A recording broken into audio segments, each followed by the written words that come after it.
Good day and welcome. Matthew here again. We are the Group 1 Daily Race C at Le Mans, or Le Sarthe circuit, as you like. So today I'm going to do something a bit different. Had a bit of a change up. Normally I run one car for the night, you know, just so I have a feel for the car and know how it performs, and I just race that out and get a good race.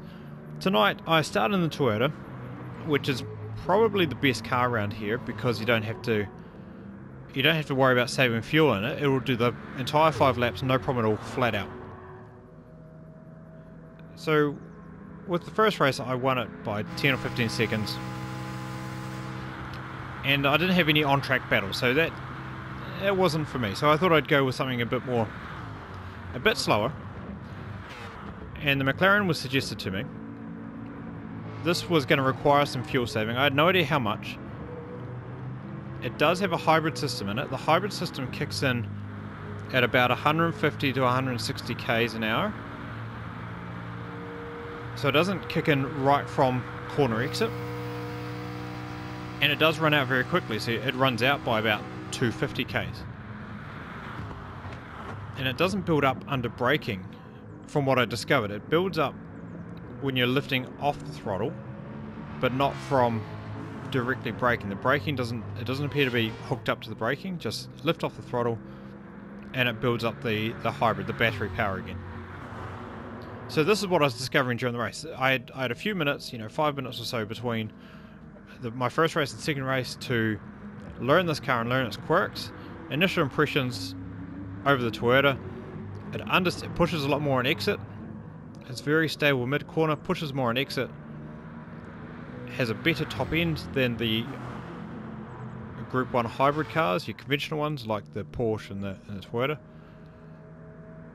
while being a hybrid itself. So it kind of has a bit of a happy middle ground in the fact that it has a top end that will, nearly match an Alpine or the Peugeot behind me, while it still has some decent hybrid push. So coming out of slow corners, while it's not as good as your prototype hybrids, like the Porsche and Toyota, out of slow corners, not as good as them out of slow corners. When it gets up to 150 k's, it kicks in, you start to match them quite handily, and then you'll start to pull away. So it can match both your hybrid cars and your non-hybrid cars, which are generally better at the top end. So it's quite an interesting car to drive. And as you see, I started on pole, which was good. I needed all the buffer I can get to try to learn the thing and get out ahead. So far so good. I wasn't really saving too much fuel at the moment, and at the end of the first lap, with only a little bit of short shifting, I'd used about 23 or 24% of the fuel, and you need to run about 20%. So I needed to save 4% a lap more than it was, while also making up the 4% extra I used. So I was going to have to do some serious fuel saving from here on out for the next 4 laps. And I guess that's where the trouble starts. Heading into lap 3 now, and you see this is where the hybrid that Monkey Matt is driving, a fellow New Zealander, has caught up. The TS050, the Toyota that he's driving, is definitely the best car to have from what I've seen so far. It's one of the fastest in lap times, and because you don't have to worry about saving fuel, you can just go flat out the entire race. So I was a bit worried. I knew he had more punch out of the corners, and so my goal at this point was to try to keep ahead of him coming out of Arnage. That was going to be the key. But we had first through fourth caught up in my draft. They could easily hold on to my draft. I was having to save fuel more heavily at this stage. The Peugeot was the fastest in a straight line, so he goes flying past. I'm trying to hold off the Toyotas.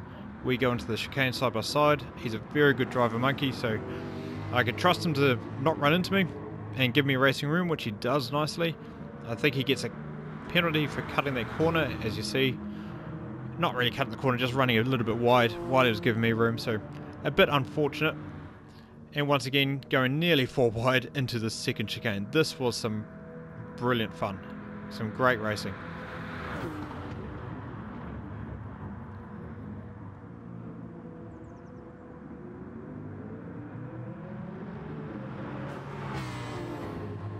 So after the two chicanes on Mulsanne, I was about where I wanted to be. I was in the Peugeot slipstream, and I thought I might be able to just hold on to it there, and that will keep the Toyotas at bay. But with the fuel saving I was doing, I couldn't quite keep up. The Peugeot really pulls out of this corner nicely, and I was on fuel mix 3 or 4 at this stage, and I should have shifted it back to 1 to get the drive out of that corner, to get the draft, and then shifted it back, but I didn't think fast enough. I lose the draft, and the two Toyotas attack.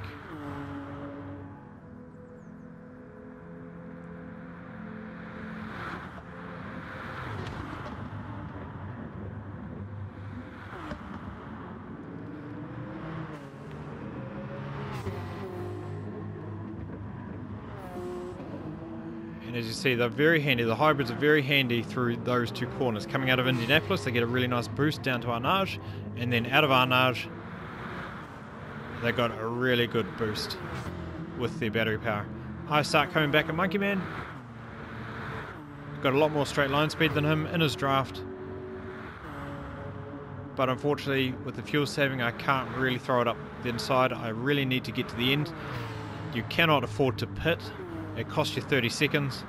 Even if you're 5 or 6 seconds a lap slower by fuel saving, you're still probably going to win in terms of pit time loss. Pit time loss is about 33, 34 seconds. So it's just too high a cost to pit. So I had to save it.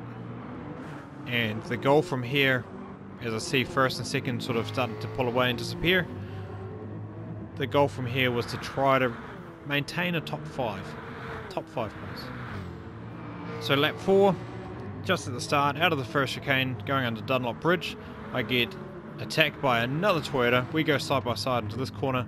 I hold the inside line, try to keep him wide. He goes side by side with me through here, pushes me a little bit wide. Not sure what to think actually now looking at the replay. I feel I gave him plenty of room. We'll just jump back and look at it on board. I will use in-car because it's got a very cool in-car view.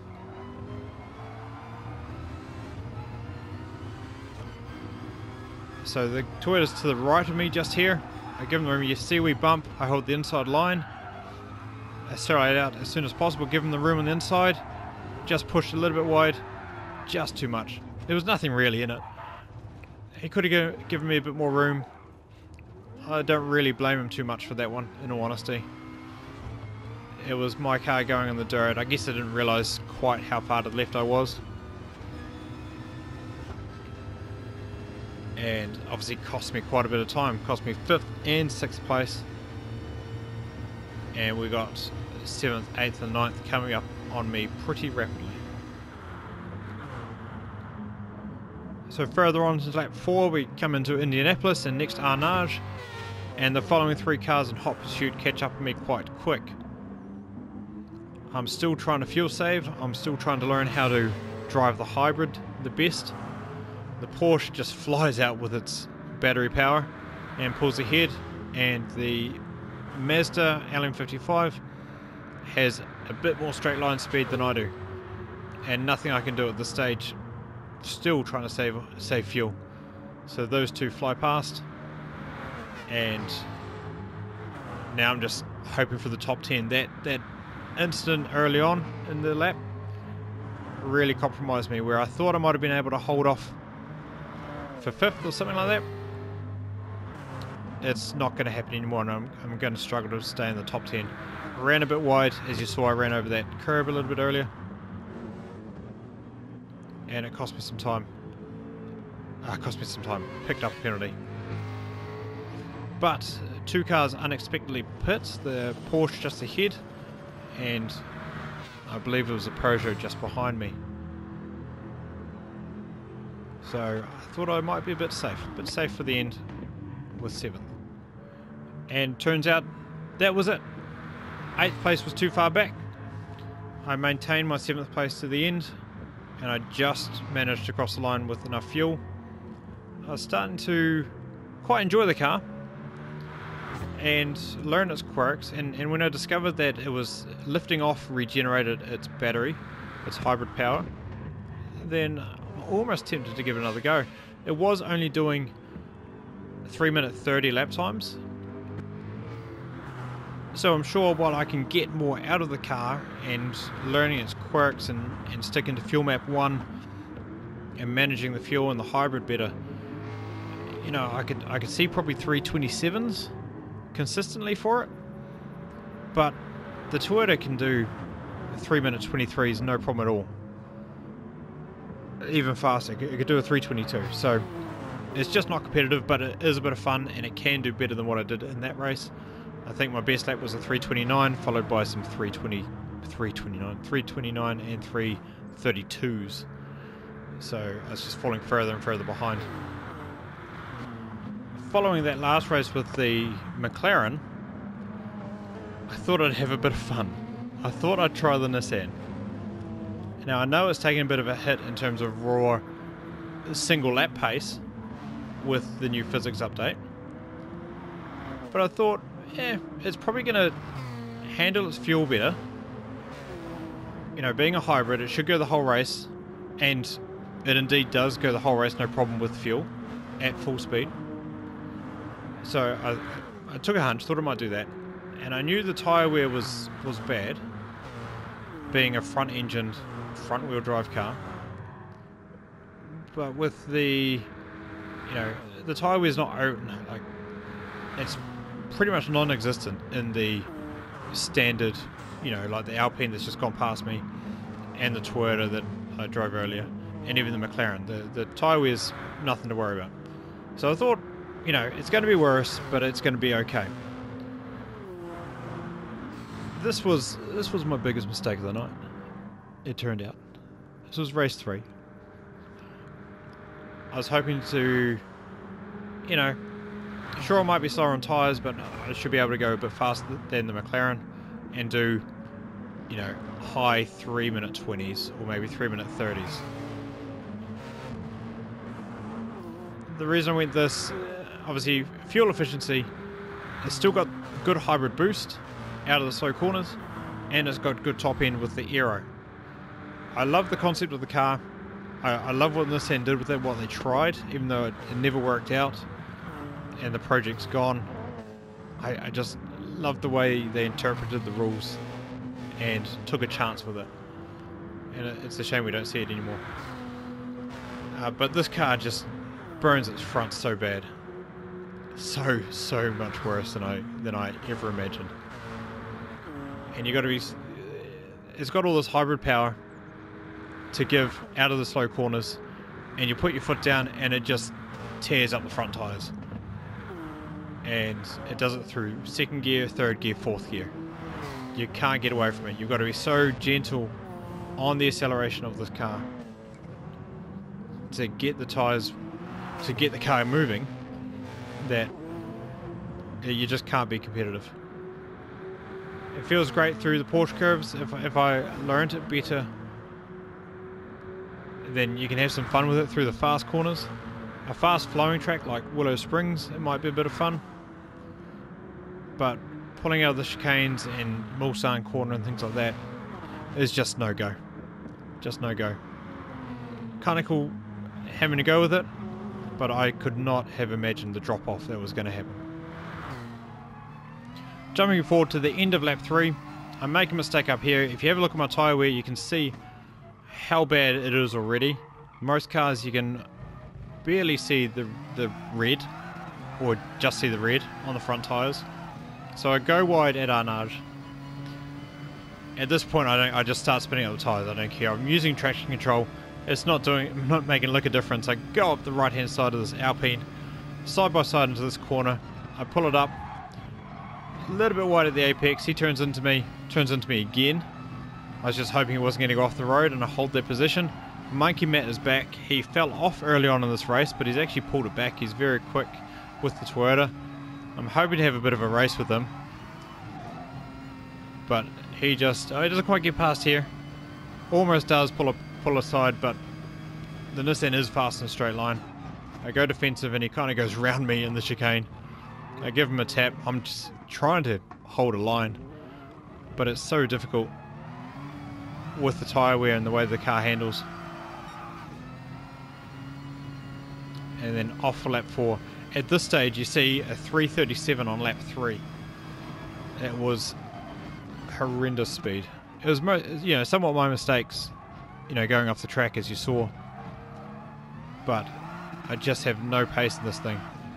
And to cap it off, I've got a a McLaren Vision GT, the car I was driving the previous race, catching me just to rub it in my face. So later on in lap 4, Apex got past me at the first chicane, I believe, and we got Japan Red Queen behind, and look how far. You can see him in the mirror, and he just closes up so much into this corner, gives me a tap even. See if it was hard enough to turn in anyway. I blasted. I'm just trying to get to the end now. Tyres are about halfway. The hybrid kicks in, gets me back past him for now, and with the low downforce of this car, or how slippery it is through the air, it actually challenges the Peugeot, but the Peugeot does have better top end than I do, and so does the McLaren behind me. Trying to pull it up into Indianapolis. I thought the McLaren was going to go past, thinks better of it, but I do have to hesitate turning in. The Toyota's coming up past us. I try to hold a line and just look at the understeer. It just does not want to turn. The Toyota went off the track and he's back on it and goes past me. That's how quick he is. The McLaren goes past me no problem, and now I'm drafting these two, so I've got a bit of a run. I kind of decided to have a look. I'm just being overly playful, a bit aggressive. Get a bit of a bump from the Toyota. Nearly went up the inside of B201, but thought better of it. And you just see the tyre wear, they're just melting. The rear tyres, completely fine. You can take them off the car and put them back in the shop. You sell them like they're brand new, but the front tyres, nah. And so the guys behind 8th, 9th, 10th place are just lining up to pass. I'm just basically a sitting duck. And at the start of lap 4, I thought it were actually on the last lap. That's how long this race had been. But we're really just on 4 laps. So one lap to go. I was hoping for a top 10. So coming up to the end of lap 5, approaching Indianapolis, I got punted off at the first chicane. Somebody decided not to brake for it, and I lost 2 places. I gained 1 back. It was actually Funky Fresh in 11th. And this Toyota just comes up behind me. I know he's got much better drive. I go a little bit wide, and you see he's going past. I try to defend. I was too late on the brakes, and I've just got no grip. And I push him. I don't push him off, but he couldn't turn in because I was there. I went way too deep in the brakes, especially for the state of the tyres. And the game gives me a 5-second penalty, and gave him a 4-second penalty. I guess it couldn't decide, so it blamed both of us. But that was certainly more my fault, so I'm sorry, Mr. Rope. I'll just go with that. That was entirely on me, I feel. And so that really dropped me back. And with the 5 seconds I lose, I think I lose 2 more places. So 12th place overall for the Nissan. Never really want to see this car again until they do something about how it behaves on tyres, the setup or something, I'm not sure. I guess it was a bit of fun and worth a try, but never again. Never again.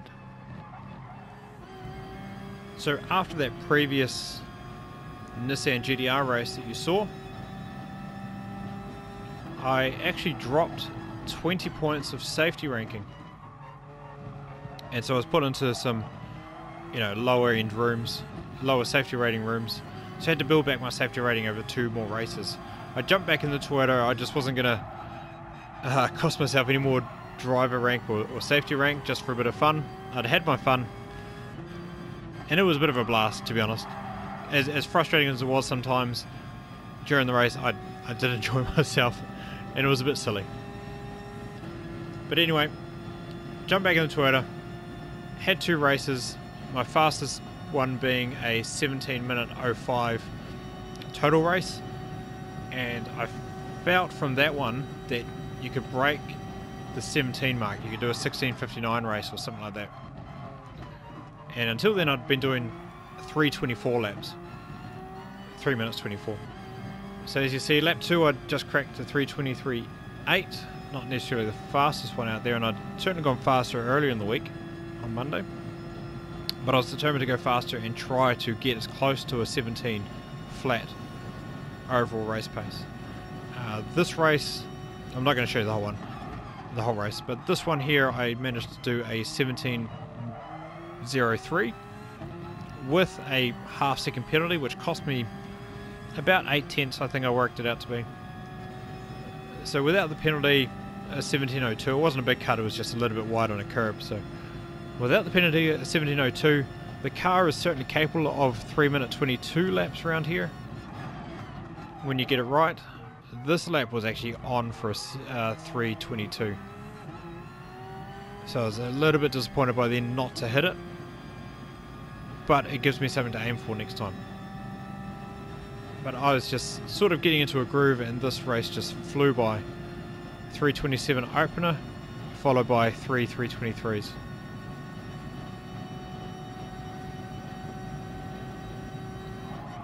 I do love the combination of Group 1 and Sarthe.